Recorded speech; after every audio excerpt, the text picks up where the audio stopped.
Les Américains sont de plus en plus proches de balancer des troupes au sol. Les Iraniens les attendent comme jamais, c'est moi qui vous le dis.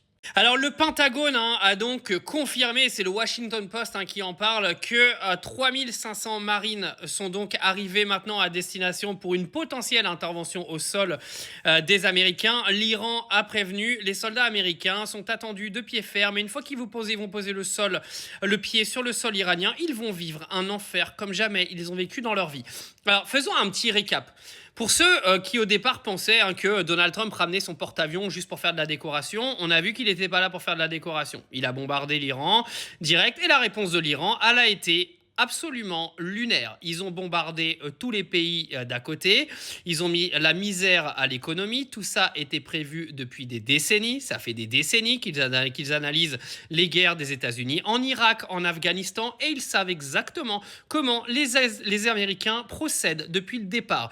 On a vu que la réponse a été absolument magnifique du côté donc de l'Iran par rapport aux États-Unis. Donc ils ont isolé les États-Unis, ils ont pété l'économie, on voit que c'est le bordel en ce moment. Et là, vous allez me faire croire, et les Américains vont nous faire croire qu'ils n'ont pas compris que les Iraniens les attendent depuis longtemps sur le sol. Vous allez me faire croire que Donald Trump n'est pas au courant, que l'Iran est préparé à tuer tous les soldats américains qui vont mettre un pied sur le territoire iranien ? Que ce soit une île iranienne ou le territoire iranien tel qu'il est, c'est la même chose. L'Iran prépare ça depuis des décennies et croyez-moi que si les Américains mettent un pied sur le territoire iranien, ils vont passer un sale quart d'heure comme jamais. Les Iraniens, ils sont déjà préparés, vu que Donald Trump a envoyé un pigeon voyageur il y a maintenant 2 semaines pour dire qu'il allait faire une intervention au sol.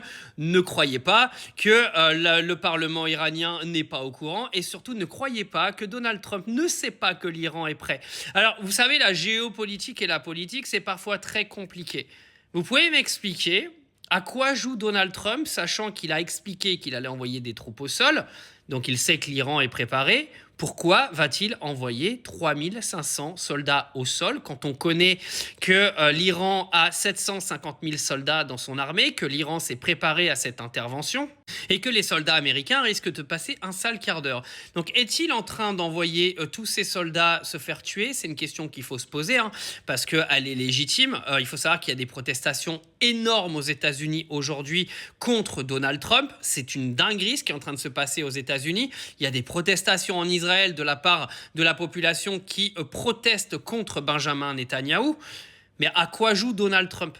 Expliquez-moi. Entre insulter le prince héritier saoudien, entre envoyer des militaires au sol en prévenant l'Iran, à quoi joue Donald Trump ? Je vous pose la question, dites-moi en commentaire avec des phrases, pas juste avec des mots et des images.